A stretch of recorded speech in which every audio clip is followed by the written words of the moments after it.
আদিয়াতের বাসার ড্রয়িং রুমে বসে আছে ফারিস। সামনে তার হরেক রকমের খাবারের আইটেম। সে একটা একটা করে আঙ্গুর মুখে দিচ্ছে। তার এদিক সেদিক আদিয়াকে খুঁজছে। হৃদয়হীনা মহিলাটি আজকেও তার সাথে লুকোচুরি খেলছে। এসব সহ্য করা যায় যায় না।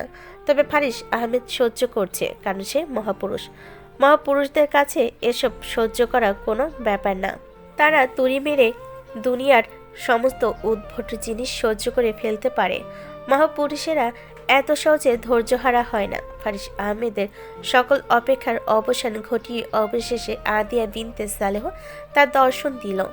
আবারও আবেগের ঠেলায় ফারিস আহমেদের চোখের কোণে পানি জমে যেতে শুরু করলো। সময় মতো ফারিস আহমেদ তাদেরকেও আটকে দিল। আদিয়া এসে বসলো ফারিসের পাশে। ফারিস নিজের চোখ মুখ গম্ভীর করে নিয়ে আদিয়াকে জিজ্ঞেস করলো, কেমন আছো? আছি আলহামদুলিল্লাহ। আপনি কেমন আছেন? খুব ভালো আছি।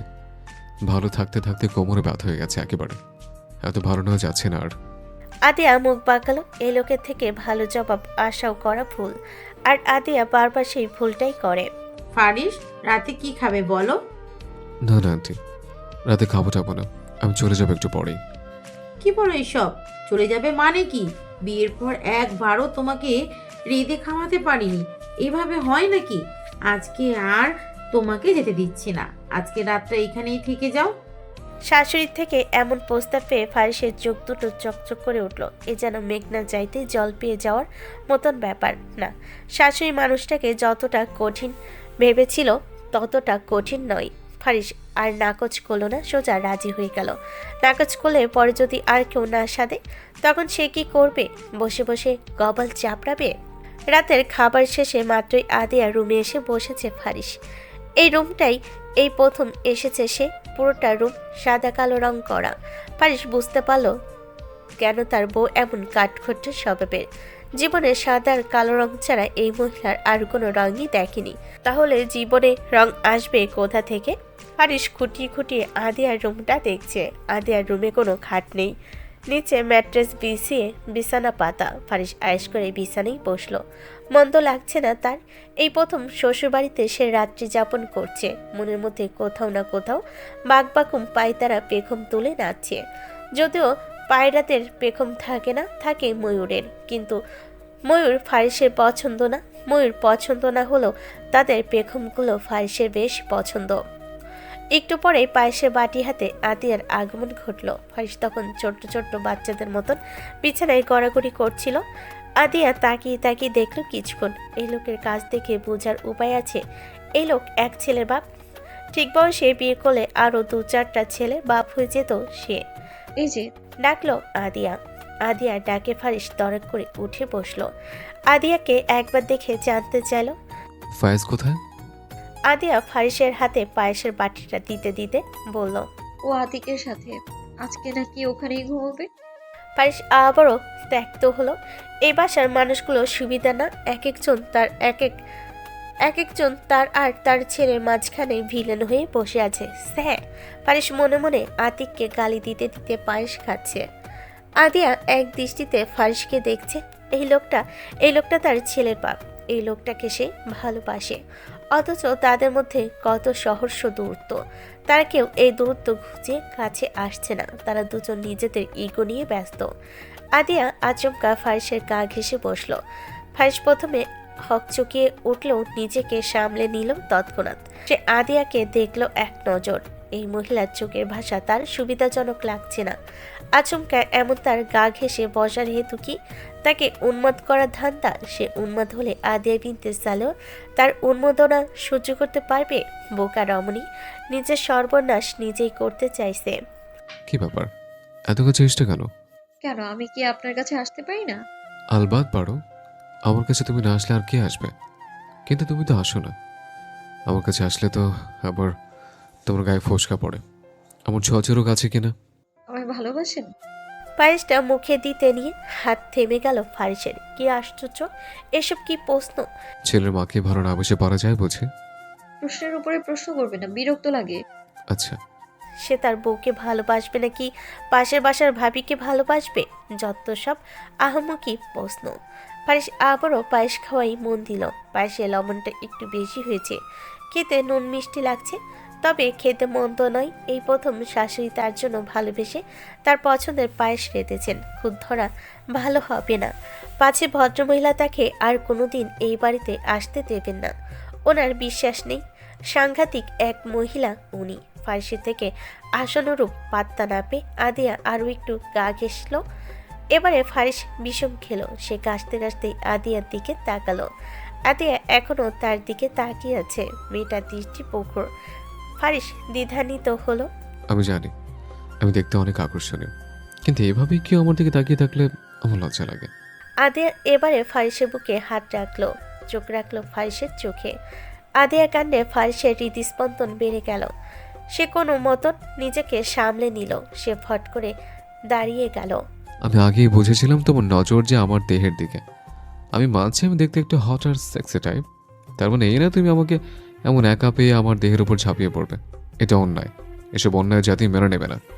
আদিয়া এবারে সম্পূর্ণ দৃষ্টিতে তাকালো ফারিসের দিকে। আদিয়ার এমন দৃষ্টিতে ফারিস কেঁপে উঠল। আদিয়ার চোখে আজ অন্যরকম ঘোর, অন্যরকম তৃষ্ণা দেখতে পেল ফারিস। এতক্ষণ মজা চলে, এতগুলো কথা বলো, এখন নিজেকে তার আসলেই অসহায় হরিণ ছানাটি মনে হচ্ছে। আর আদিয়াকে মনে হচ্ছে কোনো ক্ষুধার্ত সিংহী যে এখনই ঝাঁপিয়ে পড়বে। তারপর আদিয়া দু কদম এগিয়ে গেল ফারিসের দিকে। ফারিস দু কদম পিছিয়ে গেল। এক পর্যায়ে ফারিসের পিঠ ঠেকলো গিয়ে দেওয়ালে। আদিয়া ফারিসের মুখোমুখি এসে দাঁড়ালো। ফারিস আদিয়া থেকে বেশ লম্বা হওয়ায় আদিয়া ঘাড় উঁচু করে তাকিয়ে আছে। সে এবারে ফারিসের শার্টের কলার চেপে ধরে ফারিসের মাথাটা একটু নোয়ালো। ফারিসের চোখে চোখ রেখে ডাকলো, ফারিস আহমেদ, বেকাতেই জবাব দিল ফারিস। I love you. আদের মুখ থেকে শব্দ তিনটা শুনে ফারিস আহমেদে কি হলো কে জানে। সে নিজের স্বরূপে ফিরে এলো, যেই রূপটা এতদিন ছাইচাপা দিয়ে রেখেছিল ফারিস আহমেদ, তা যেন ছলাৎ করে বাইরে বেরিয়ে এলো। সে এগিয়ে এলো আদিয়ার দিকে। আদিয়ার কোমরে এক হাত চেপে নিজের বলিষ্ঠ বৈশালী বুকে এনে ফেলল।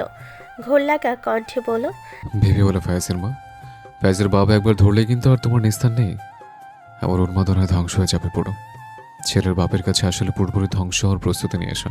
আদিয়া আরও একটু সাহসী হলো। সে পায়ের গোড়ালি উঁচু করে ফারিসের ঠোঁটে ঠোঁট ছুঁয়ে দিল পরম আবেশে। ছেলের বাপের থেকে নিস্তার চেয়েছে কে? আমি ছেলের বাপের কাছে ধ্বংস হওয়ার প্রস্তুতি নিয়ে এসেছি। ছেলের বাপের উন্মাদনায় ধ্বংস হতে আমার আপত্তি নেই।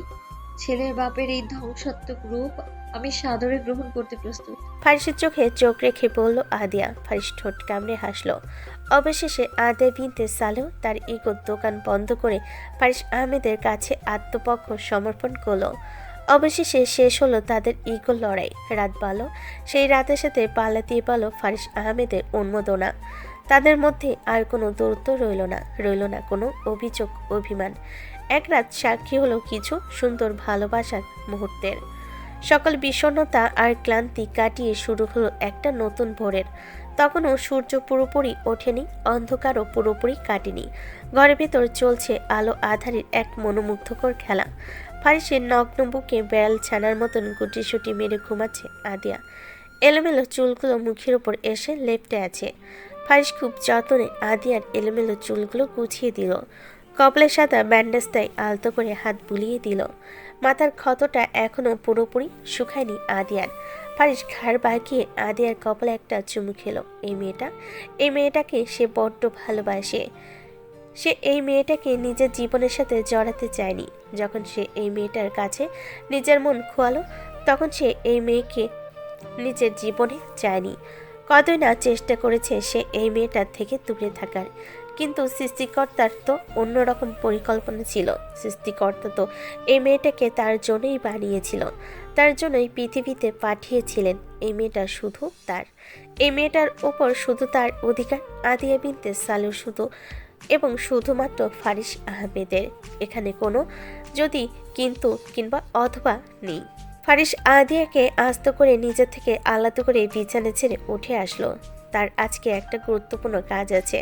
একজনের সাথে আজকে তার মিটিং আছে। আজকে তার মনটা খুব ভালো, তাই আজকে সে ওই মানুষটাকে তার প্রাপ্যটা বুঝিয়ে দিবে। আর দেরি করবে না, এত দেরি তার সয় না। অন্ধকারে ঢাকা একটা কক্ষ, কোথাও কোনো আলো ছিটেফোঁটা নেই। সে কক্ষ থেকে থেমে থেমে ক্লান্ত আর মৃদু আর্তনাদ ভেসে আসছে। একটু পরপর সে পানি চাইছে, কেউ তাকে পানি দিতে আসছে না। অন্ধকারে থাকতে তার ভীষণ কষ্ট হচ্ছে, তার দম বন্ধ হয়ে আসছে। এই অন্ধকারে সে থাকতে পারে না, তার ভয় হয়। এই ভয় থেকে বাঁচতে সে একটু আলো চাইছে, কিন্তু কেউ তাকে আলো দিচ্ছে না। এখন দিন নাকি রাত তাও সে জানে না। সে গত 5 দিন যাবৎ এখানে এভাবে চেয়ারে বাঁধা অবস্থায় বসে আছে। এই 5 দিনে তাকে দুবেলা খাবার দেওয়া হয়েছে। খাবার বলতে ছিল শুধুই শক্ত পোড়া রুটি। এই 5 দিনে তাকে দেওয়া হয়েছে 4 বেলা পানি। এই 5 দিনে মানুষটার শরীর শুকিয়ে গেছে অনেকখানি। একটা সময় মানুষটার চিৎকার আর্তনাদ থেমে গেল, শরীরটা নিস্তেজ হয়ে নেতি পড়ল। সে হাল ছেড়ে দিয়ে এভাবে পড়ে রইল, চোখ দুটো মুদে নিল ক্লান্তি দিতে। আচমকা অন্ধকার কক্ষের দরজাটি খুলে গেল। দরজা খুলতেই এক মুঠো ঝলমলে রোদ প্রবেশ করলো এই অন্ধকারের কক্ষটিতে। হঠাৎ আলো ঝলকানিতে চোখ খিচে এলো চেয়ারে বাঁধা মানুষটার। একটু সময় নিয়ে সে চোখ মেলে তাকালো। সামনে মানুষটিকে দেখে সে অবাক হতে গিয়েও হলো না। তার অবচেতন মন কোনো না কোনো ভাবে জানতো এই অবস্থার পেছনে ফারিস আহমেদই আছে। Hello Risha sweetheart. রিশা ক্লান্ত চোখে তাকালো ফারিসের দিকে, তার চোখে বাঁচার আকুতি। সে বাঁচতে চাই। মুখোমুখি বসে আছে রিশা আর ফারিস। এই 5 দিনে রিশার হাল বেহাল হয়ে গেছে পুরো। চেহারায় সেই লাবণ্যতা নেই, জৌলসটাও কেটে গেছে পুরোপুরি। শরীরটাও শুকিয়ে পাটকাঠির মতন হয়ে গেছে। 5 দিনে অনাহারে থেকে রিশার এমন করুণ অবস্থা দেখে ফারিস তাচ্ছিল্য করে হাসলো। হিমশীতল সেই হাসি দেখে রিশার শরীরে কাঁপুনি উঠে গেল। ভয়ে তার বুকটা দুরু দুরু করতে লাগলো। ফারিস, বলো সুইটহার্ট। বড্ড আদুরে গলায় ডাকলো ফারিস। তার গলা থেকে যেন মধু গড়িয়ে গড়িয়ে পড়ছে। ফারিসের এমন আদুরে ডাকেও শান্ত হতে পারল না রিশা, বরং ভয়ে তার কলিজার অবশিষ্ট পানিটাও শুকিয়ে গেছে। সে ফারিসের চোখের দিকে তাকিয়ে থাকতে পারছে না। ফারিসের গলার আওয়াজ যতটা মধুর লাগছে, চোখ দুটো ঠিক ততটাই ভয়ঙ্কর লাগছে। ফারিসের এই রূপ রিশার কাছে নতুন। ফারিসের রক্তলাল চোখ দুটো দেখে রিশা আটকে উঠল। বুকটা পিপাসায় ভরে উঠল। একটু পানির জন্য বুকটা হাহাকার করতে লাগলো তার, কিন্তু সে পানি পেল না। এভাবে কয়েকটা ফাঁকা ঢোক গিলল। সে আমতা করে বলল, আমার ভুল হয়ে গেছে ফারিস, এবার মতো প্লিজ আমাকে ক্ষমা করে দাও। আমি আর কখনো তোমাদের ছায়াও স্পর্শ করবো না, প্লিজ। রিশার কথা শুনে ফারিস হাসলো, শব্দ করে হাসলো সে। রিশার কাছে পাগল উন্মাদের মতো লাগলো সেই হাসি। ভুল? কোনটা ভুল? কি ভুল করেছো তুমি রিশা? তুমি নিজে ভুলতে বলো, আমি তোমাকে ক্ষমা করে দেব। রিশা ঠোঁট কামড়ে কান্না আটকানোর চেষ্টা করতে লাগলো, তবে কান্নাটা থামছে না। কি হলো বলো। ফারিসের দানবীয় ধমকে কেঁপে উঠল রিশার পুরো শরীর। এসব কিছুই তার সাথে প্রথম হচ্ছে।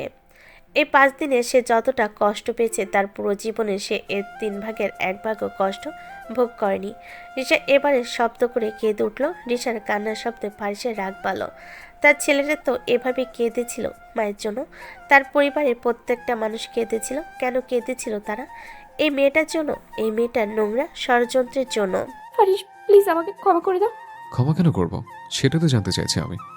না জেনে না শুনে এইভাবেই তো কাউকে ঠুস করে ক্ষমা করে দেওয়া যায় না, তাই না? ক্ষমা করার আগেই করা দোষটা জানতে হয়। তো বলো তোমার দোষটা কি? একটু থামলো ফারিস, পরক্ষণে ভাবুক হয়ে বলল, ওয়েট, দোষ? তুমি দোষ করেছো নাকি অন্যায় করেছো? কোনটা? রিশা কান্নার তোপে কথা বলতে পারছে না।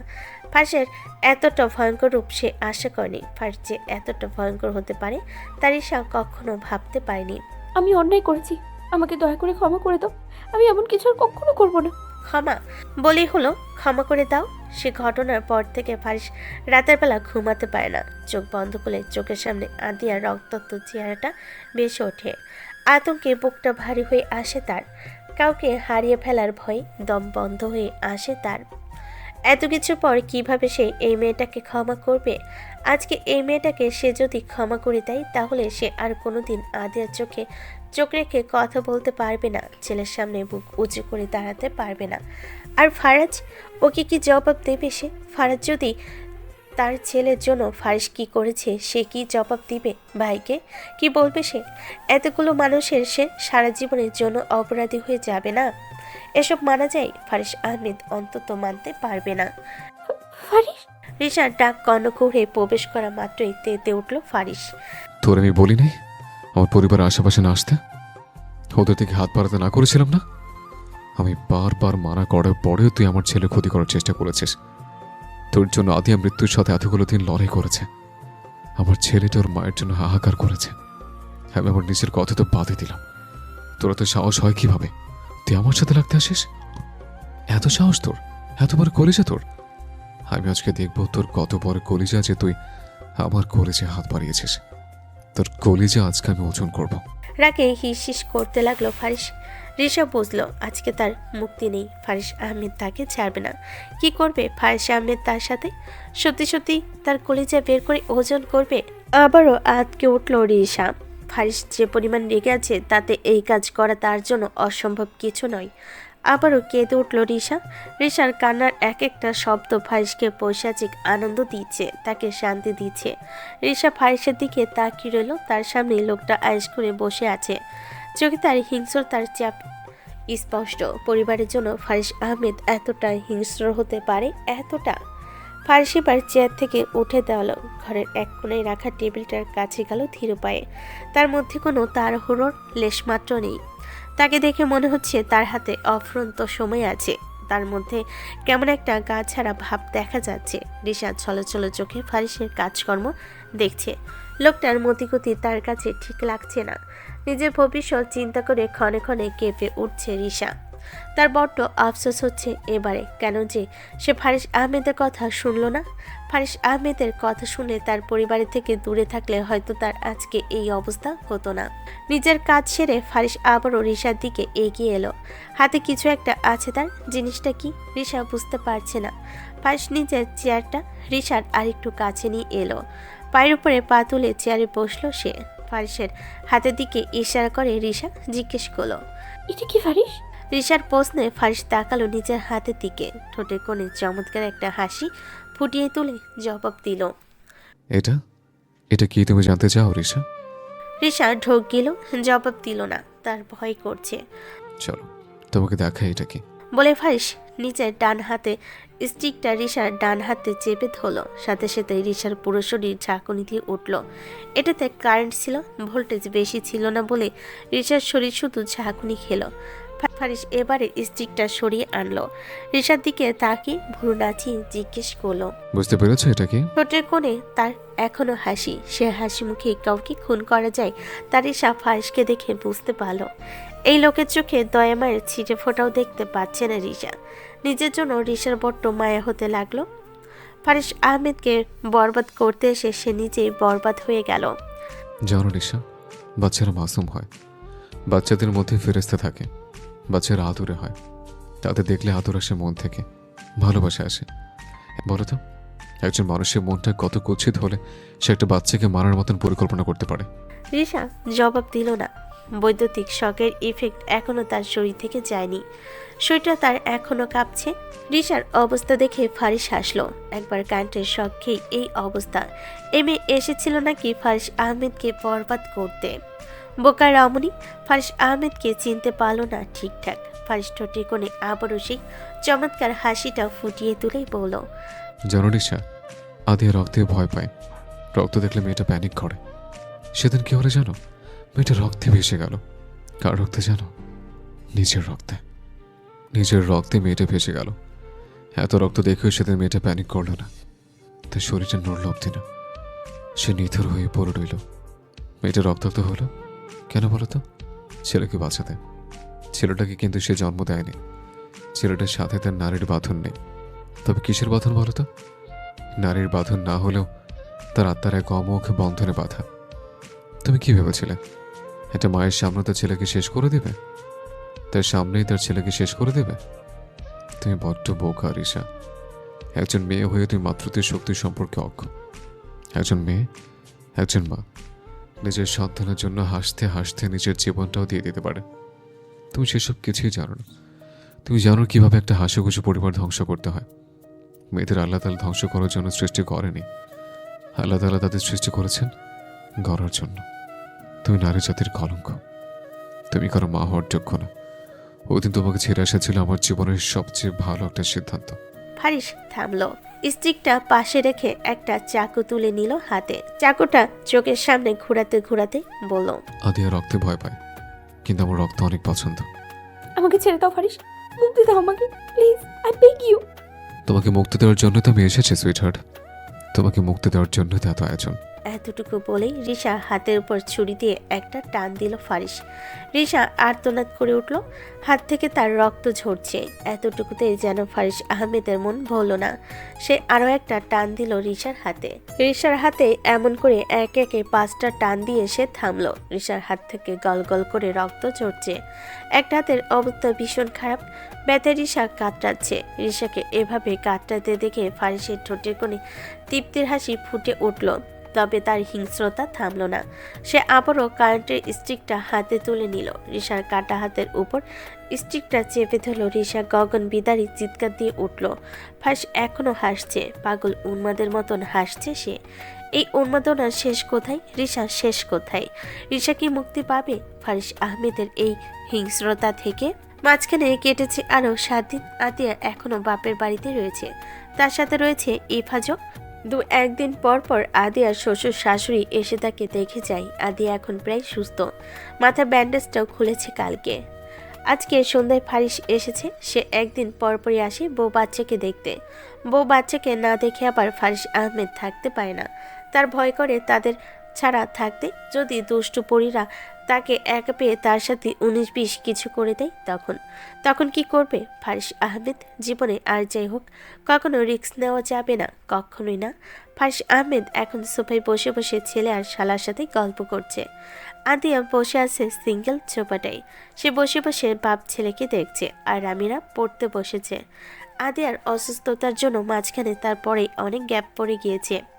এর মাঝে আফিয়া বেগম এসে পপকর্ন দিয়ে গেলেন সবাইকে। অ্যাক্সিডেন্টের পরে মায়ের সাথে আদিয়ার সম্পর্কটা আগের মতোই সহজ হয়ে গিয়েছে। এতে আদিয়া বেশ খুশি। এই অ্যাক্সিডেন্টে একটা ভালো কিছু তো হলো। আদিয়া পপকর্নের বাটিটা হাতে নিয়ে টিভিটা চালু করলো। একটা খবরের চ্যানেল ছেড়ে দিয়ে আইস করে সোফায় বসলো সে। এর মাঝেই একটা খবর এলো সামনে। কাজপুর ব্রিজের পাশে আজকে সন্ধ্যায় একটা অর্ধগলিত লাশ পাওয়া গিয়েছে। লাশটা একটা মেয়ের। লাশটার চোখ নেই, কলিজাটাও উধাও। লাশটার গায়ে আঘাতের অসংখ্য চিহ্ন রয়েছে। খবরটা শুনে ফারিস টিভির দিকে তাকালো, তারপর একবার তাকালো আদিয়ার দিকে। লাশের বিবরণ শুনে গা গুলিয়ে উঠল আদিয়ার। কেউ কাউকে কিভাবে এতটা নৃশংসভাবে মারতে পারে? সে কি মানুষ না? এমন নৃশংসভাবে একটা মেয়েকে মারতে তার বুক কাঁপলো না একবারও? দুনিয়াটা মানুষরূপী অমানুষে ভরে গিয়েছে একেবারে। মানুষ আর মানুষ নেই এখন। ঠিক বলেছিস আপা, মানুষই মানুষের সবচেয়ে বড় শত্রু। যে খুনটা করেছে তার কঠিন শাস্তি হওয়া উচিত। কিভাবে পারলো এমন নৃশংস একটা কাজ করতে? এমন খুনিকে তো জনসম্মুখে শাস্তি দেওয়া উচিত। যে খুনটা করেছে আমার মনে হয় সে একটা সাইকো। সাইকো না হলে কিভাবে কেউ এমনটা করতে পারে? ভাবা একটাবার, সে লাশের কলিজাটাও বের করে নিয়েছে। কতটা সাইকো হলে একটা মানুষ এমন কাজ করতে পারে? ওরা 2 ভাই বোন এ বিষয়ে আলোচনায় বসলো। ফারিস কান খাড়া করে ভাই বোনের কথা শুনতে লাগলো। আদিয়ার সাইকো সম্বোধন শুনে মনে মনে হাসলো ফারিস। এই দুনিয়াতে কেউ সাইকো হয়ে জন্মায় না। সময় পরিস্থিতি তাদের সাইকো বানিয়ে দেয়। প্রতিশোধের স্পৃহায় মানুষ অমানুষে পরিণত হয়। এ ফারিস আহমেদ, ডাকলো আদিয়া। আদিয়াটাকে ভাবনাচ্যুত হলো ফারিসের। সে তাকালো আদিয়ার দিকে। বলো। এ বিষয়ে আপনার কি মতামত? উনি ঠিক কি কারণে এমন একটা নৃশংস কাজ করতে পারে? কি মনে হয় আপনার? দেখো গিয়ে চাকা খেয়েছিল হয়তো। মস্করা করে বলল ফারিস। এমন একটা সিরিয়াস মুহূর্তে ফারিসের মস্করা আদিয়ার ভালো লাগলো না। সবসময় মস্করা করবেন না, এটা মস্করা করার মতো কোনো বিষয় নয়। আপনি বুঝতে পারছেন একটা মেয়ে মরেছে, একটা খুন হয়েছে। ফারিস এবারে গম্ভীর হলো, গম্ভীর গলায় বলল, সে খুন করেছে, হতে পারে সে প্রতিশোধ নিতে খুনটা করেছে, তাকে শাস্তি দিতে খুনটা করেছে। কি আশ্চর্য, দেশে কি আইন কানুন বলে কিছু বাকি নেই? সবাই কি আইনের উপরে ভরসা রাখে? আর তাছাড়া মনের শান্তি বলেও তো একটা কথা আছে নাকি?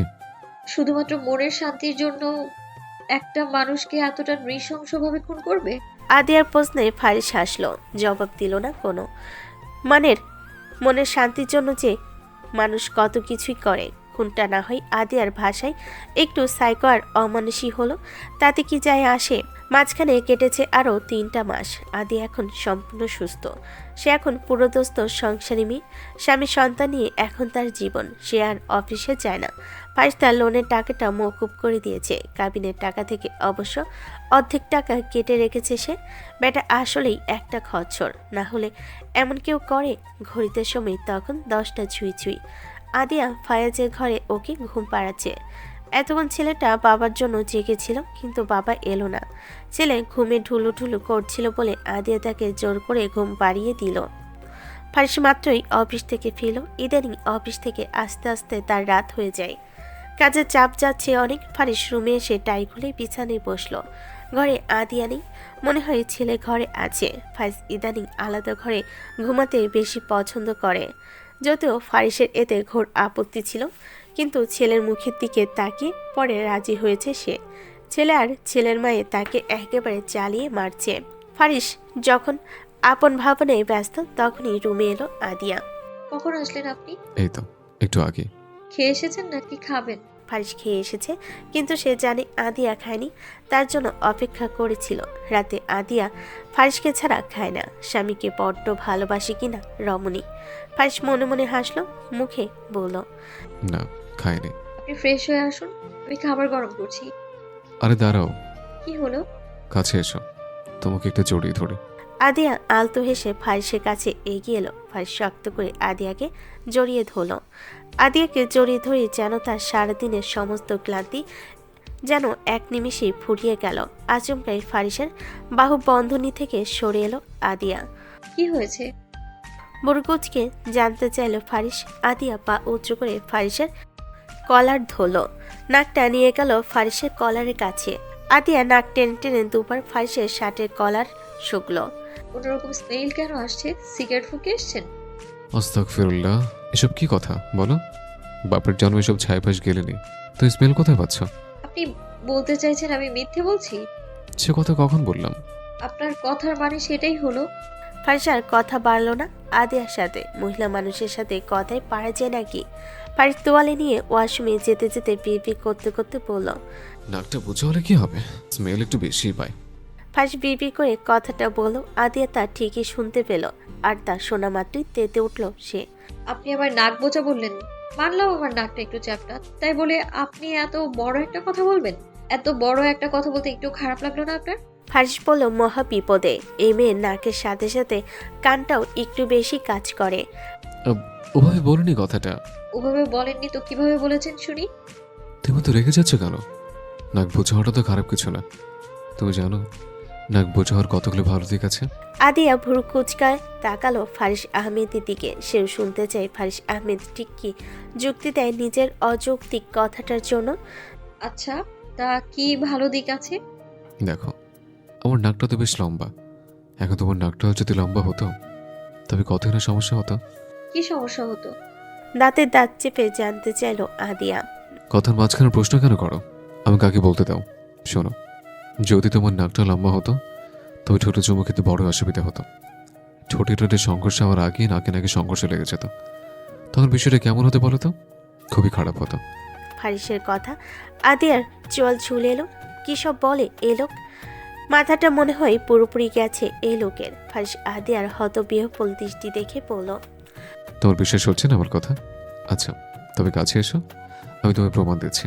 ঠোঁটে চুমু খাওয়ার জন্য একজনের নাক বোঝা হওয়া কতটা গুরুত্বপূর্ণ। আদিয়া নিজের জায়গায় ঠায় দাঁড়িয়ে রইল। সে নড়চড় করতে পারছে না। নিজের ভাগ্যের উপর তার আফসোস হচ্ছে। অবশেষে আল্লাহ তাআলা তার কপালে এমন একটা পাগল লোক রেখেছিল। এই পাগল লোকের সাথে তার সারাটা জীবন কাটাতে হবে। হায়রে ভাগ্য! আদিয়াকে মূর্তির মতন দাঁড়িয়ে থাকতে দেখে ফারিস নিজেই এগিয়ে গেল তার দিকে। আদিয়ার কোমরে ধরে তাকে নিজের কাছে নিয়ে এলো। আদিয়া স্বয়ংবিদ ফিরে পেল। সে ছুটতে চাইলে পারল না। এমন মুচড়ামুচড়ি করছে কেন? কি সমস্যা? ছাড়ুন আমায়। এসব কি কথা বলো? অযথা ছাড়তে যাবে কেন? আমি কি আমার লোক যে যখন তখন বউকে ছেড়ে দেব? ধরেছি কি ছাড়ার জন্য? আপনি একটা অসহ্য লোক, ছাড়ুন আমায়। আমি কিচ্ছু করে ধরেছি তো প্রমাণ দেওয়ার জন্য। প্রমাণ দেওয়া শেষ হলেই ছেড়ে দেব। ততক্ষণ চুপ থাকো। লাগবে না আমার কোনো প্রমাণ। তা বললে তো হবে না। একটা অভিযোগ যখন তুলেছ, আমি তো নিজেকে সঠিক প্রমাণ করেই ছাড়বো। আদিয়া স্থির হয়ে রইল। সে জানে ফারিস আহমেদ তাকে ছাড়বে না। একবার যখন বলেছে চুমু খাবে, তখন চুমু খেয়েই তাকে ছাড়বে। ফারিস নিজের কৃপাদেশ এগিয়ে নিয়ে গেল আদিয়ার মুখের কাছে। হুট করে আদিয়ার শরীরটা কেমন গুলিয়ে উঠল, মনে হলো পেটের নাড়িভুড়ি সব পেঁচিয়ে যাচ্ছে। হুট করে আদিয়া হড়বড় করে ফারিসের গায়ের উপর বমি করে দিল। পেটের সমস্ত কিছু ফারিস আহমেদের উপর বিসর্জন দিয়ে স্থির হলো সে। ফারিস আহমেদ আহাম্মকের মতন তাকিয়ে আছে আদিয়ার দিকে, চোখ মুখে তার বিস্ময়। এখন চুপচাপ দাঁড়াও, নড়বে না একদম। একটা চুমু খেতে চেয়েছি বলে এমন বমি করে ভাসিয়ে দেবে আমায়? মুখে না করলেই তো হতো। আমি কি এতই জাহেল আমি যে বইয়ের অনিচ্ছায় তাকে জোর করে চুমু খাবো? যদিও কয়েকবার তোমার অনিচ্ছার পড়ে চুমু খেয়েছে, কিন্তু এবার তো এমনটা নাও করতে পারতাম। তুমি একটাবার বলেই দেখতে। বমি করে আদিয়া অবস্থা এমনিতে যথেষ্ট খারাপ, তারপর ফারিসের এসব কথাবার্তায় তার গা আবারও গুলিয়ে উঠছে। আদিয়া দৌড়ে ওয়াশরুমে চলে গেল। ফারিস হা করে তাকিয়ে রইল আদিয়ার যাওয়ার দিকে। আশ্চর্য, কেমন বললাম যদি এবার বমি করে দিতে হবে? কথাটা কি বমি করার মতন ছিল? ডাক্তারের কেবিনে বসে আছে আদিয়া আর ফারিস। আদিয়ার শরীরটা দুদিন যাবৎ ভালো যাচ্ছে না, মুখে কিছুই তুলতে পারছে না মেয়েটা, পানিটাও পেটে থাকছে না তার। সব কিছুতেই তার কেমন গন্ধ গন্ধ লাগে। ফারিস আহমেদের শরীর থেকে মাঝে মাঝে শুটকি পচা গন্ধ পায় সে। গন্ধে তোপে লোকটার কাছে যাওয়া যায় না, এতেও তো লোকটার আপত্তি। বউ কেন কাছে আসবে না তার? বউ কি দূরে দূরে থাকার জিনিস? বউ থাকবে কোলের উপরে, আর নয়তো বুকের ভেতরে। বউ কেন দূরে থাকবে? হোয়াই? ডাক্তার, বলুন তো কি হয়েছে আমার বউয়ের? নাকি কি কোনো সমস্যা হয়েছে? ফারিসের প্রশ্নে ডাক্তার ভুরুকুচকে তাকালো তার দিকে। ডাক্তার ভাবছেন এই লোকটা কি পাগল নাকি মাথা মোটা? নাকের সমস্যা কেন হতে যাবে? কিছু হয়নি ওনার। ফট করে বলে দিলে হলো নাকি কিছু হয়নি? কিছু যদি নাই হবে তাহলে আমি কাছে গেছলে সেখানে বমি করে ভাসাবে। তার নাকে অযথায় কেন এত গন্ধ লাগবে? ডাক্তার, আপনি আমার বউয়ের টেস্ট করুন। আমার বউর কি হয়েছে তা না জেনে আমি এখান থেকে 1 পাউন্ড উঠবো না, বলে দিলাম। ডাক্তার হতবিহ্বল দৃষ্টিতে তাকিয়ে রইল ফারিসের দিকে। উনি এখন নিশ্চিতেই লোকটা আসলেই পাগল। পাগল না হলে কেউ এই ধরনের কথা বলতে পারবে না। অপরদিকে ফারিস আহমেদের এসব পাগলামির কথা শুনে রাগে আদিয়া নাকের পাটা ফুলে উঠল। এই লোকটাকে নিয়ে আর পারা গেল না, কোথায় কি বলতে হবে তাও শিখল না এখনো অবধি। আপনার ওয়াইফের নাকে কিছুই হয়নি, সব ঠিক আছে। এই সময়ে সব কিছুতে স্মেল পাওয়া স্বাভাবিক। এই সময় কোন সময়? হাদিয়া, তোমার কি এখন স্মেল লাগছে? আদিয়া মাথা নেড়ে না বোঝালো তার স্মেল লাগছে না। কই, এই সময় তো ওর কোনো স্মেল লাগছে না। হ্যাঁ ডক্টর, এখন আমার কোনো স্মেল লাগছে না, এখন তো সব ঠিকই লাগছে। ওদের দুজনের কথা শুনে ডাক্তারের ইচ্ছে করছে দেওয়ালে মাথা ঠুকে মরে যেতে। এই আহম্মকগুলো তার কাছে কেন এলো? কেন কেন কেন? বুঝতে পেরেছি, এটা আপনাদের প্রথমবার। প্রথমবার? হ্যাঁ, প্রথমবারই তো। এর আগে তো আমার বউয়ের এমন অদ্ভুত রোগ ছিল না, এবারে প্রথম হয়েছে। কি একটা বিশ্রী অবস্থা বলুন তো ডাক্তার। ফারিসের কথা শুনে হুট করে ডাক্তার রেগে গেলেন, তেতে উঠে বলেন, যত সব আহামুকের দল। বিয়ে করেছেন, বাসর করেছেন, একসাথে থেকেছেন, জানি না প্রেগনেন্ট নামক একটা টার্ম আছে, বুঝেন না? ফিডার খান আপনারা। ডাক্তারকে রাখতে দেখে ফারিস কপাল কুঁচকাল। কি হলো? মহিলা এমন রেগে গেল কেন? ওনার স্বামী মনে হয় আজকে চুমু দুটো কম দিয়েছিল। হবে তাই হয়তো। সবে কি আর ফারিস আহমেদের মতো উদার মনের হয় নাকি যে দুটোর জায়গায় 5টা চুমু দেবে? ফারিসের এবারে নিজের উপর গর্ব হতে লাগলো। সে ভাবনা বাদ দিয়ে বলল, কি বলতে চাইছেন? ঝেড়ে কাশুন তো। She is pregnant. বাপ হতে যাচ্ছেন আপনি। না জানি কোন অভাগা আপনার ঘরে আসতে চলেছে। আল্লাহ তাআলা তাকে ধৈর্য শক্তি দিয়ে দুনিয়ায় পাঠাক, এই দোয়াই করি। শেষ কথাটা বেশ আফসোসের সাথে বললেন ডাক্তার। ডাক্তারের কথা শুনে ফারিসের চোখ দুটো চকচকে হয়ে উঠল। আদিয়া প্রেগনেন্ট, সে বাপ হবে। আহা, কি সুখের সংবাদ! কিন্তু এই মহিলা এই সুখের সংবাদে এমন আফসোস কেন করছে?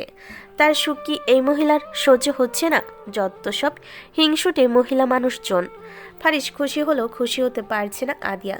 সে অবাক হয়ে তাকিয়ে আছে ডাক্তারের দিকে। এইমাত্র কি বললেন উনি? আদিয়া প্রেগনেন্ট, মা হতে চলেছে আদিয়া। নিজের অজান্তেই আদিয়া নিজের হাতটা পেটে রাখলো। আসলে কি সে প্রেগনেন্ট? কিন্তু এটা কিভাবে সম্ভব? ডক্টর, আপনার মনে হয় কোথাও ভুল হচ্ছে। আমি কিভাবে প্রেগনেন্ট হতে পারি? আদিয়ার কথায় ফারিস আবারও কপাল কুঁচকাল। কি বলে এই মেয়ে?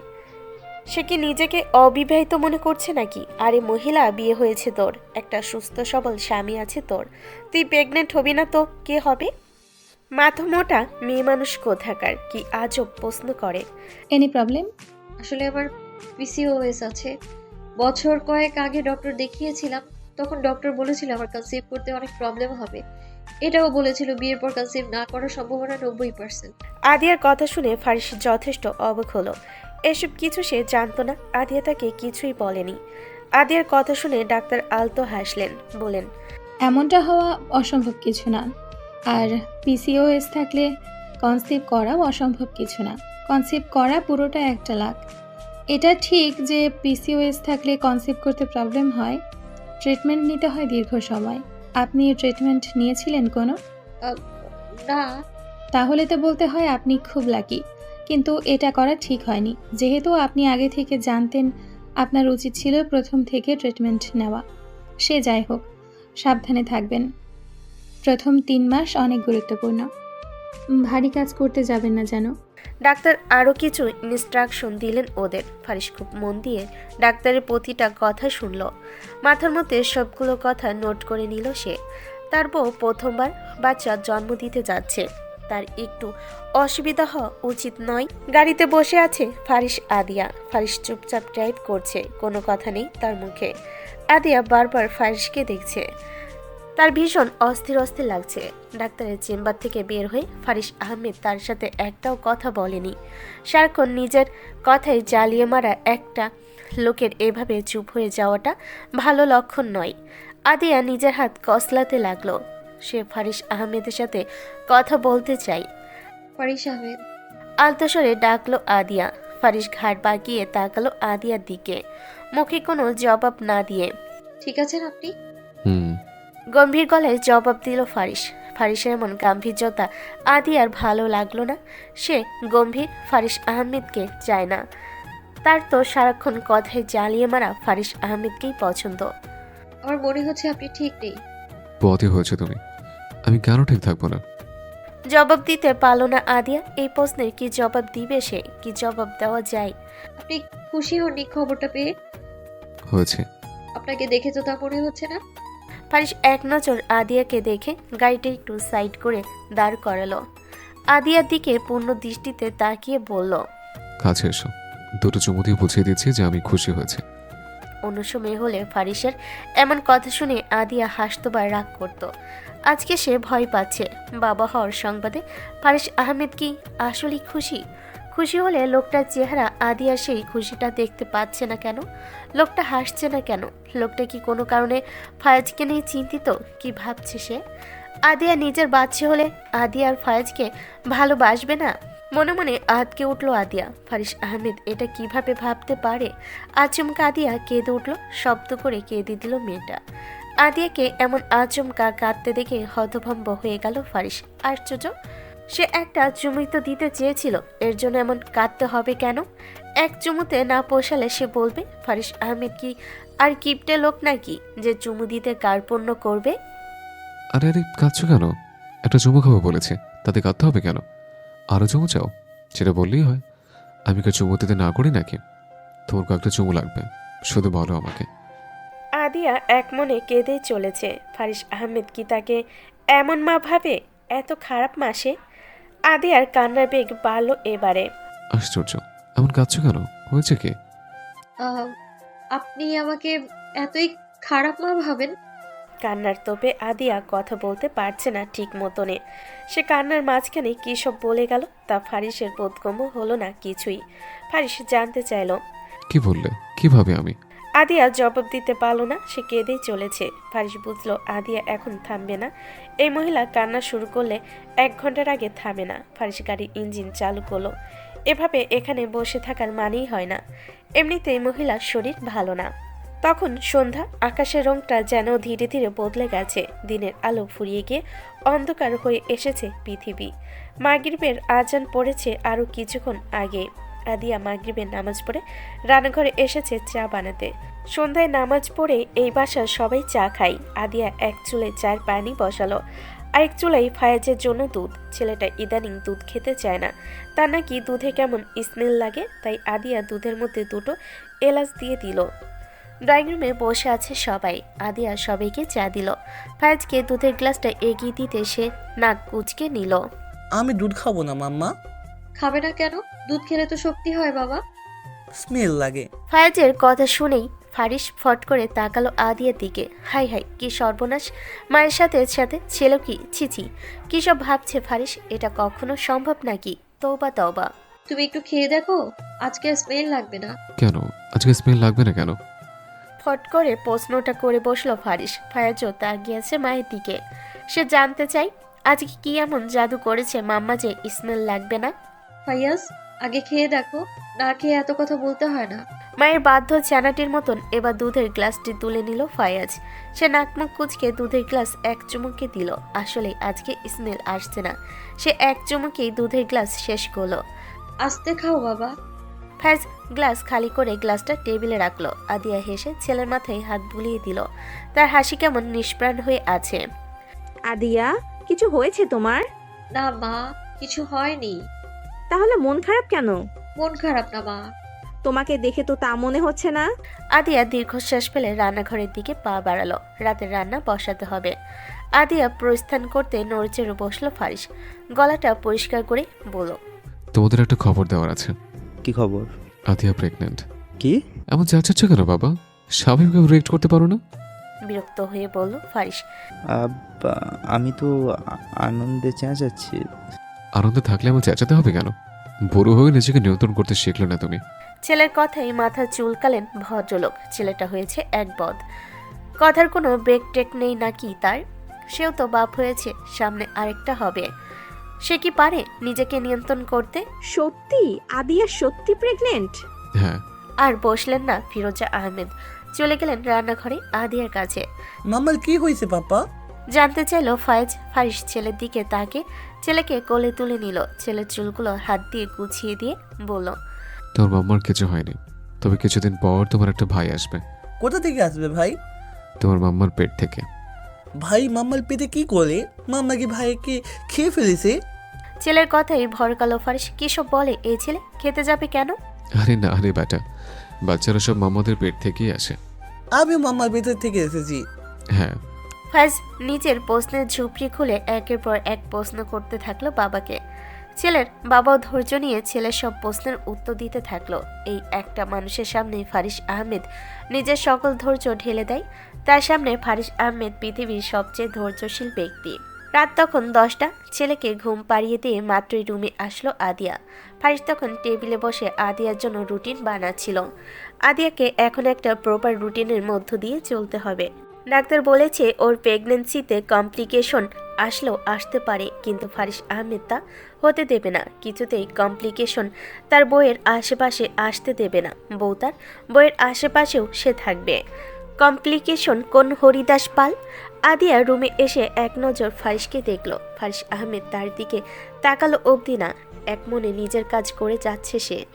এতে যেন আদিয়ার কষ্টটা আরও বাড়ল।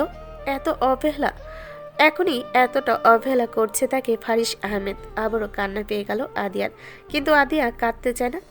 কাঁদে দুর্বলেরা। আদিয়া কি দুর্বল? একদম না। আদিয়া আবার এক নজর ফারিসকে দেখলো, তারপর চলে গেল ওয়াশরুমে। আদিয়া ওয়াশরুম থেকে বেরিয়ে দেখলো ফারিস দেওয়ালে কিছু একটা লাগাচ্ছে। আদিয়া কৌতূহলী হলো। সে এগিয়ে এলো ফারিসের দিকে। কি করছেন আপনি? আদিয়ার গলার আওয়াজ পেয়ে ফারিস তাকালো আদিয়ার দিকে। শুভ্র মুখখানা লাল হয়ে আছে তার, সেই সাথে চোখটাও লাল হয়ে আছে। এই মেয়ে কি আবার কেঁদেছে? এবারে বিরক্ত হলো ফারিস। শুধু তো পোয়াতেই হয়েছিস নাকি? এই জন্য এত কাঁদতে হবে কেন? ফারিস নেমে এলো। আদিয়াকে বিছানায় বসিয়ে তার পাশে বসলো ফারিস। কি সমস্যা তোমার? আদিয়া ছলো ছলো নয়নে তাকালো ফারিস আহমেদের দিকে। প্রশ্ন করলো, আপনি কি আমার উপর বিরক্ত? ফারিস আসলে এই মেয়ের উপর বিরক্ত। যখন থেকে জানতে পেরেছে সে মা হবে, তখন থেকে শুধু কেঁদে চলেছে। এমন করলে বিরক্ত লাগবে না? তুমি যা শুরু করেছো তাতে বিরক্ত না হয়ে থাকা যায়? গম্ভীর গলায় বলল ফারিস। ফারিসের কথা শুনে আদিয়ার চোখ থেকে 2 ফোঁটা গরম অশ্রু গড়িয়ে পড়ল। আবার কাঁদছো কেন? মা হওয়ার খবরে মেয়েরা খুশি হয়। তুমি মনে হয় পৃথিবীর প্রথম মেয়ে যে নিজের মা হওয়ার খবরে কেঁদে ভাসাচ্ছ। আপনি আমাকে অনেক খারাপ মা ভাবেন, তাই না? আদিয়ার প্রশ্ন শুনে তার দিকে ভুরকুচকে তাকালো ফারিস। কি বলে এই মেয়ে? সে এই কথা কখন ভাবলো? ঠিক আছে, সে নিজের মনটা এই মেয়েকে দিয়ে দিয়েছে, কিন্তু এই মেয়ে তো তার মনের ভাবটাও ঠিকঠাক বুঝতে পারছে না। না না, এ তো ভালো কথা নয়। তুমি কি খবর কে দিল? আপনার হাবভাব দেখেই আমি বুঝতে পারছি আমার প্রেগনেন্ট হওয়ার খবরে আপনি খুশি না। আপনি ভাবছেন ও হলে আমি ফাইয়াজকে আগের মতো ভালোবাসবো না। বলতে বলতে আবারও কেঁদে উঠল আদিয়া। অপরদিকে ফারিস হতভম্ব হয়ে তাকিয়ে রইল তার দিকে। আদিয়া কান্নার আওয়াজে ফারিস দীর্ঘশ্বাস ফেলে তাকে জড়িয়ে ধরল। তার মাথায় গুনে গুনে 20টা চুমু দিল সে। 10টা চুমু তোমার আর 10টা চুমু তোমার ভিতরে যে আছে তাকে দিয়ে দিও। হিংসা করে আবার নিজের কাছে রেখে দিও না। আদিয়ার কান্না একটু থামলো এবারে, তবে হেসকি থামছে না তার। সে ফারিসের বুকে মাথা রেখে একের পর এক হেসকি তুলছে। আদিয়া, আমি তোমাকে অনেক ভালোবাসি। আমি ফায়েজকে অনেক ভালোবাসি। আমার ভেতরে যে আছে, যে প্রাণটা পৃথিবীতে আসতে চলেছে, আমি তাকে অনেক ভালোবাসি। তোমাদের সবাইকে নিয়ে আমি ফারিস আহমেদ। তোমাদের একজনকে ছাড়াই ফারিস আহমেদ অপূর্ণ। থামলো ফারিস। আদিয়ার মাথায় আরো দুটো চুমু দিয়ে বলতে লাগলো, আদিয়া, তুমি পৃথিবীর সবচেয়ে ভালো মা। যে মা নিজের সন্তানের জন্য নিজের জীবন বাঁচিয়ে রাখতে পারে, তার মাতৃত্ব নিয়ে প্রশ্ন তুলব, এতটা সাহস আমার নেই। তুমি পৃথিবীর বেস্ট মা। আমি জানি তোমার জঠর থেকে 10টা সন্তান হলে তুমি ফায়েজকে সবসময় ভালোবাসবে, ওকে আগলে রাখবে। তোমার কেন মনে হলো আমি তোমাকে খারাপ মা ভাবছি? তুমি খুব ভালো একজন মা দিয়া। আমি তোমার মতন মা খুব কম দেখেছি। আপনি মিথ্যে বলছেন। তুমি আসলে বেস্ট মা দিয়া। আমি একটু মিথ্যা বলছি না। এবারে আদিয়ার হিসকিটাও থামলো। সে ফারিসের বুক থেকে মাথা তুলে বলল, সে আসছে জেনে আপনি খুশি হয়েছেন? ফারিস আদিয়ার পেটে রাখলো। নিজের অংশকে অনুভব করতে চাইলো সে। অনেক। সত্যি? ফারিস আবারও আদিয়াকে বুকে টেনে নিল, বলল, সত্যি। তারপরের দিনগুলো খুব দ্রুত চলে গেল। সকলে মিলে আদিয়ার বেশ খেয়াল রাখছে। আজকাল আদিয়ার নিজেকে ছোট্ট বাচ্চাটি মনে হয়। ফারিস আহমেদের নিজের তৈরি করা রুটিনের বাইরে আদিয়াকে এক পাও ফেলতে দেয় না। সে বাড়ি না থাকলে সেই রুটিন থেকে নিস্তার পায় না আদিয়া। বাবার অবর্তমানে তার কাজগুলো তদারকি করে সব ফায়েজ। ফারিস আহমেদ ছেলেকে খুব ভালো মতন ট্রেনিং দিয়েছে। বাপ ছেলের এই অতিরিক্ত যত্নে আদিয়া অতিষ্ঠ প্রায়। আজকাল তার নিজের ভাগ্যের ওপর অভিমান হয় আদিয়ার।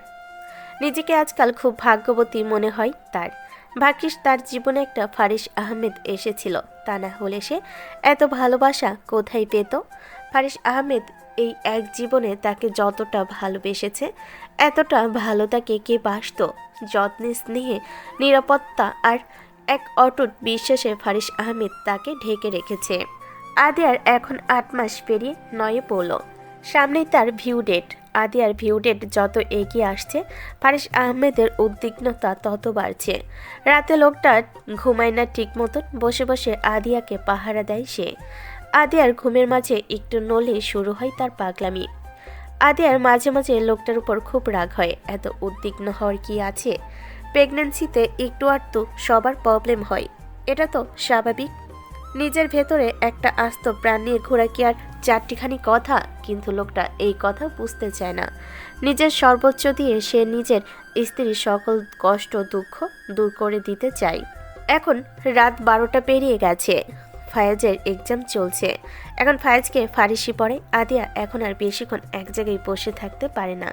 তার কোমর পা সব অসাড় হয়ে আসে। তাই ছেলেকে পড়ানোর গুরু দায়িত্বটা ফারিস নিজের কাঁধেই তুলে নিয়েছে। যদিও বাপ ছেলে পড়ার থেকে বেশি হইহুল্লোড় করে সময় পার করে। ছেলের পড়া শেষ করে তাকে দুধ খাইয়ে ঘুম পাড়িয়ে একেবারে ঘরে এলো ফারিস। আদিয়া তখন বিছানায় আদর্শ হয়ে বই পড়ছিল। এ কি আদিয়া, ঘুমাওনি কেন এখনো? ঘুম আসছে না। ঠোঁট উল্টে জবাব দিল আদিয়া। আদিয়ার এমন চেহারা দেখে ফারিস আলতো হাসলো। ইদানিং তার কাছে মনে হয় আদিয়া আগে থেকে বেশি সুন্দর হয়ে গিয়েছে। স্বাস্থ্য আগে থেকে একটু বেড়েছে মেয়েটার। বেশ আদুরও হয়েছে সে। আগে থেকে ফারিসের এই মেয়েটাকে দেখলে শুধু ভালোবাসতে ইচ্ছে করত, আদর করতে ইচ্ছে করত। এখন যেন সেই ইচ্ছেটা বেড়ে দ্বিগুণ হয়েছে। ফারিস আলতো হেসে আদিয়ার দিকে এগিয়ে গেল। খাটের উপরে বসলো আস্তে করে। আদিয়াকে টেনে নিয়ে আসলো নিজের কাছে। আদিয়ার পিঠ তখন ফারিস আহমেদের বুকে। ফারিস আলতো করে আদিয়ার কপালে দুটো চুমু খেলো। আদিয়ার ভারী পেটের উপর নিজের হাত দুটো রাখলো সাবধানে। আদিয়া নিজের মাথাটা এলিয়ে দিল ফারিসের ঘাড়ে। এখন এটা তার রোজকার রুটিন। তার ঘুম না আসলে ফারিস এভাবে তাকে ধরে বসে থাকে। আদিয়াও কিছুক্ষণের মধ্যে ঘুমের দেশে তলিয়ে যায়। তবে ঘুমোয় না ফারিস, সারাটা রাত এভাবেই বসে থাকে সে। দু চোখে অপরন্ত ভালোবাসা নিয়ে তাকিয়ে থাকে তার সন্তানদের মায়ের দিকে। সে এই মেয়েটার প্রতি কৃতজ্ঞ তার সন্তানের মা হওয়ার জন্য, কৃতজ্ঞ তাকে ভালোবাসার জন্য, কৃতজ্ঞ তার ভালোবাসা গ্রহণ করার জন্য। এই মেয়েটার প্রতি ফারিস আহমেদের কৃতজ্ঞতার কোনো শেষ নেই। ওটির সামনে পায়চারি করছে আর নখ কামড়াচ্ছে ফারিস, আর তাকে অনুকরণ করছে ফায়াজ। দুই বাপ ছেলের মুখের চিন্তার সাপ স্পষ্ট। চিন্তায় চিন্তায় তাদের নাজেহাল অবস্থা। উফ, তোমরা দয়া করে পায়চারি করা বন্ধ করবে? একটু স্থির হয়ে বসো তো এবার। তোমাদের পায়চারি দেখে মাথা ঘুরছে আমার। বেশ বিরক্তি নিয়ে কথাটা বলেন আফিয়া বেগম। আফিয়া বেগমের কথায় ফারিস আর ফায়েজ তার দিকে একবার দেখলেন। ভদ্রমহিলা রাগী দৃষ্টি দেখে বাপ ছেলে নিজের পায়চারি বন্ধ করলো, নখ কামড়ানো বন্ধ করতে পারল না। এই, এমন নখ কামড়াচ্ছ কেন তোমরা? জানো না নখ কামড়ানো কতটা অস্বাস্থ্যকর? ফারিস, তুমি কি অবুঝ? দেখেছো ছেলেটাকে কি শিখিয়েছো এসব? আবারও আফিয়া বেগমের রাগে কণ্ঠস্বর ভেসে এলো। এবারে যেন বাপ ছেলে একটু বিরক্ত হলো। আশ্চর্য মহিলা, একটা ভদ্র মহিলা। ভেতর তার মেয়ের পেট কাটা হচ্ছে, আর উনি এখানে বসে বসে তাদের বাপ ছেলেকে কেমন বকাবকি করছে। নিজের ধুরোধাত্রের জীবনের উপর আরও একবার অভিমান হলো ফারিস আহমেদের। সে দেওয়ালে পিঠ ঠেকিয়ে দাঁড়ালো। না জানি ভেতরে আদেয়া কি অবস্থায় আছে। বাবাকে ছেড়ে ফায়েজ এবার নানুর কাছে গেল। নানু, বলে শোনা, ভাই কখন আসবে? একটু পরেই ভাই চলে আসবে বাবু। আমি বাবু নই, আমি এখন বলো ভাই, আমাকে আর বাবু বলবে না। ফায়েজের গম্ভীর স্বরে হাসলেন আফিয়া বেগম। হেসে ফায়েজের মাথায় হাত বুলিয়ে দিলেন উনি। ছেলেটা আসলে বড় হয়ে গিয়েছে, সে এখন বড় ভাই, কত দায়িত্ব তার। ফায়েজ এবার নিজের পকেট থেকে একটা বল বের করলো, নানুকে দেখি বলল, দেখো, আমি ভাইয়ের জন্য বল নিয়ে এসেছি। ফায়েজের কাণ্ড দেখে আফিয়া বেগম হাসলেন, নাতিকে কাছে টেনে নিয়ে আদর করলেন। তুমি কিভাবে জানো তোমার ভাই আসবে? বোনও তো আসতে পারে। না, পাপা বলেছে ভাই আসবে, এই ভাইয়ের বল আলো ভাই আসবে, তার বলে একটা ক্রিকেট টিম হবে। ছেলের বেফাস কথাবার্তা শুনে ফারিসের কাশি উঠে গেল। সে পায়চারি থামিয়ে শাশুড়ি কোল থেকে এক প্রকার টেনে নিয়ে এলো ছেলেকে। ছেলেকে কোলে নিয়ে কিছুটা দূরে গেল ব্যস্ত পায়ে। মাথা মোটা ছেলে একটা। এসব কথা কাউকে বলা যায় নাকি? লোকে শুনলে ফারিস আহমেদকে নিয়ে কি না কি ভাববে। বাজারে তো ফারিস আহমেদের একটা মান সম্মান আছে নাকি? ফারিস ছেলেকে কোলে নিয়ে ছেলেকে বোঝাতে লাগলো, এসব গোপন কথা কাউকে বলতে হয় না। তাদের ক্রিকেট টিম হলে মানুষ এমনিতেই দেখবে, তখন হাততালিও দেবে তারা। প্রায় আধা ঘন্টা পরে নার্স তোয়ালেতে মুড়িয়ে একটা ছোট্ট মানব শিশু নিয়ে এলো ওটি থেকে। বাচ্চাটাকে ফারিসের সামনে ধরলো উঁচিয়ে। ফারিস এই দিকে না দেখে জিজ্ঞেস করলো, আমার ওয়াইফ কেমন আছে? ঠিক আছে সে? ফারিসের উদ্বিগ্ন স্বরে নার্স শব্দ করে হেসে ফেলল। নার্সের হাসিতে কিঞ্চিত রাগ হলো ফারিসের। সে কি হাসির মতন কোনো কথা বলেছে? এখানে কমেডি সার্কাস হচ্ছে কেন? আপনার ওয়াইফ ভালো আছেন, আপাতত সেন্সলেস আছেন, একটু পরেই ওনাকে বেটে দেওয়া হবে। নার্সের কথা শুনে আটকে উঠল ফারিস। কি সর্বনাশা কথা বলে এই মহিলা! সেন্সলেস মানে কি? সেন্সলেস? সেন্সলেস কেন? আমার বউ সেন্সলেস হয়ে মরা মাছের মতন পড়ে আছে, আর আপনি বলছেন সে ঠিক আছে? এই, সত্যি করে বলুন, কি করেছেন আমার বউয়ের সাথে? এবারে নার্স একটু বিরক্ত হলো বটে। এ লোক আসলে একটা আহমক। নার্স নিজের কণ্ঠে দুনিয়ার সব বিরক্তি ঢেলে দিয়ে বলল, নর্মাল ডেলিভারিতে এটা খুবই স্বাভাবিক একটা ব্যাপার। ওনার শরীর যথেষ্ট দুর্বল, তাছাড়া আর কোনো কমপ্লিকেশন নেই। তাহলে ঠিক আছে। নিন, এবার ছেলেকে ধরুন, দেখুন কি মিষ্টি একটা বাচ্চার বাবা হয়েছেন। ফারিস এবারে ছেলের দিকে তাকালো। সাদা একটা তোয়ালেতে মুড়ানো সাদা একটা ছোট্ট মাংস পিণ্ড। মনে হচ্ছে এক টুকরো সাদা মেঘ কেউ তোয়ালেতে জড়িয়ে রেখেছে। ফারিস দেখতে থাকলো। এই ছোট্ট প্রাণটা তার অংশ। ফারিস খেয়াল করলো সে কাঁদছে। কেন কাঁদছে সে? জীবনের সবচেয়ে মূল্যবান উপহারটা পেয়েছে বলে। ফারিস মাথা নিচু করে ফায়েজকে দেখলো। সে কৌতূহলী চোখে বাবাকে দেখছে। ফারিস কোমর নিচু করে ফায়েজকে কোলে তুলে নিল। ছেলেকে বুকের সাথে জড়িয়ে ধরে দুটো চুমু খেলো ছেলের কপালে। পাপ্পা, ভাই এসেছে? ছেলের কথাই হাসলো ফারিস, মাথা নাড়িয়ে ছেলেকে বোঝালো, হ্যাঁ তোমার ভাই এসেছে। পাপ্পা ভাইকে কোলে নাও। ফারিস ফায়েজকে কোল থেকে নামিয়ে দিল। একবার বাচ্চাটাকে দেখে আফিয়া বেগমকে দেখল সে। আফিয়া বেগম মেয়ের জামের চোখের ভাষা বুঝতে পারলেন। আলতো করে হেসে বললেন, কোলে নিয়ে কানে আজান দাও। ফারিস নিজের হাত দুখানা বাড়িয়ে দিল। তার হাত কাঁপছে। এর আগে সে এত ছোট্ট বাচ্চা কোলে নেয়নি, এবারই প্রথম। ফারিস কাঁপা কাঁপা হাতে ছোট্ট প্রাণটাকে দু হাতে আগলে নিল। ভয় লাগছে তার, যদি পড়ে যায়। ফারিস খুব সাবধানতার সাথে নবজাতককে বুকের সাথে মিশিয়ে নিল, যেন প্রাণটা ব্যথা না পায়। ফারিস নিজের মুখটা বাচ্চার কানের কাছে নিয়ে গিয়ে মৃদু আওয়াজে আজান দিল। নড়ে চড়ে উঠল বাচ্চাটা। আবার পরক্ষণে শান্ত হয়ে বাবার কোলে লেপ্টে রইল সে। ফারিস ছেলের কপালে আলতো করে চুমু খেলো। পাপ্পা ভাইকে দেখবো। ফায়েজের ডাকে ধ্যান ভাঙল ফারিসের। সে আলতো হেসে চেয়ারে গিয়ে বসলো। ফায়েজও বসলো পাপার গা ঘেঁষে। সে ভাইকে দেখছে অবাক চোখে।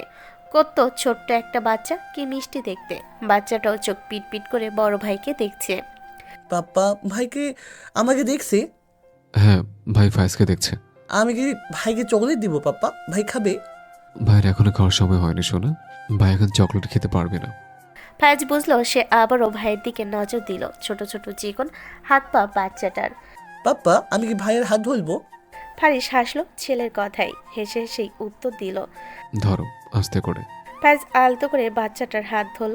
ধরার সাথে সাথে তার মধ্যে এক উত্তেজনা ভর করলো যেন। সে উত্তেজিত স্বরে বাবাকে বলল, পাপ্পা ও কত নরম। নানু দেখো ভাই কত নরম।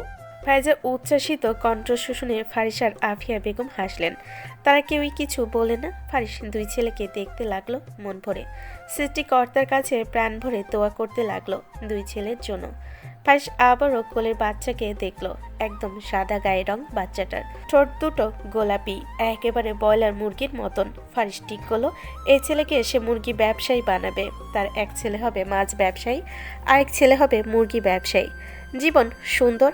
এরই মাঝে হাসপাতালে চলে এলেন ফারিসের বাবা মা। নাতিকে পেয়ে দুজনে বেজায় খুশি। নতুন প্রাণ এখন দাদা দাদি আর নানির আদর খেতে ব্যস্ত। ফারিস আর ফায়েজ এক কোণে দাঁড়িয়ে রইল চুপচাপ। বাপ ছেলে আপাতত হিংসুটে দৃষ্টিতে তাকিয়ে আছে তাদের দিকে। ফারিস ভাবছে তার ছেলে তার কাছে থাকবে, ফায়েজ ভাবছে তার ভাই তার কাছে থাকবে। কিন্তু আফসোস দুজনে কেউই নিজেদের ভাবনা ব্যক্ত করতে পারছে না। পাছে তাদের গণপিটুনি খেতে হয়।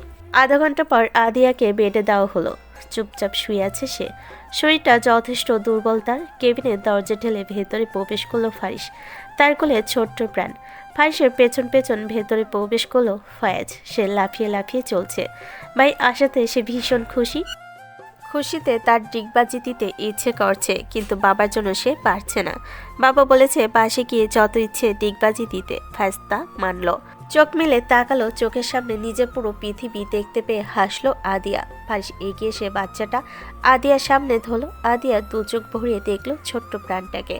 তারপর তাকালো বড়জনের দিকে। ফায়েজের চোখে মুখে কৌতূহল। আদিয়া হাতের ইশারায় ফায়েজকে কাছে ডাকলো। ফায়েজ এগিয়ে গেল মায়ের কাছে। ভাইকে দেখেছো? ভাই এত নরম একেবারে তুলার মতো। আদিয়া হাসলো। ভাই পছন্দ হয়েছে? ফায়েজ মাথা নাড়ল। পকেট থেকে আবারও বলটা বের করে বলল, ওকে কি আমি একটা বল দেবো, খেলবে ও আমার সাথে? ভাই তো এখন খেলতে পারবে না, একটু বড় হোক, তারপর দুজনে বল নিয়ে খেলবে, ঠিক আছে? ভাই বড় হবে কখন? 1 বছর পরে। ফায়েজ বুঝলো। সে আর প্রশ্ন করলো না কোনো। মায়ের এক পাশে বসে রইল চুপচাপ। ফারিস আহমেদ, ওকে একটু আমার কোলে দিন। ফারিস এক হাতে বাচ্চাটাকে ধরে আরেক হাত দিয়ে আদিয়াকে বসালো। আদিয়া শিশুটাকে কোলে নিল। তার মনে হলো যেন দুনিয়ার সবচেয়ে নরম, সবচেয়ে ভঙ্গুর এক টুকরো আলো তার বুকে এসে আশ্রয় নিল। বাচ্চার গায়ের উষ্ণতা তাকে এক অদ্ভুত শান্তিতে ভরিয়ে দিল। আদিয়া বাচ্চাটার কপালে একটা চুমু খেলো। ঘাড় ঘুরিয়ে ফায়েজের কপালে দুটো চুমু খেলো সে। ভাই কাল একটা তুমু দাও, বলল ফায়েজ। ভাইকে আরেকটু চুমু দেবো? হ্যাঁ। আদিয়া আলতো হেসে ছোট্ট প্রাণটার কপালে আরো একটা চুমু খেলো। ফারিস আহমেদ দাঁড়িয়ে দাঁড়িয়ে দেখতে লাগলো নিজের সুখের উৎস। আদিয়া, ফায়েজ আর নবজাতককে একসঙ্গে দেখে তার মনে হলো যেন এতদিনের পথ চলা সব লড়াই, সব দুঃখ এই মুহূর্তটির মধ্যেই উত্তর দিয়ে গেল। ফারিস এগিয়ে এসে আলতোভাবে তাদের দুজনকে জড়িয়ে ধরল। দুজনের মাঝে ছোট্ট শিশুটার কোমল নিঃশ্বাস ভেসে উঠল, উষ্ণ নির্ভরতার আর শান্তির নিঃশ্বাস। শিশুটা ছোট্ট আঙ্গুল ফারিসের আঙ্গুলটা জড়িয়ে ধরল। ফায়েজ আদিয়ার গা ঘেঁষে আরও কাছে এলো, আর ঠিক সেই মুহূর্তেই তারা বুঝল রক্তের নয়, জন্মের নয়, বরং ভালোবাসা আর গ্রহণ করার সাহসী তৈরি হয় সেই অমোঘ বন্ধন যা জীবনকে সত্যি সম্পূর্ণ করে।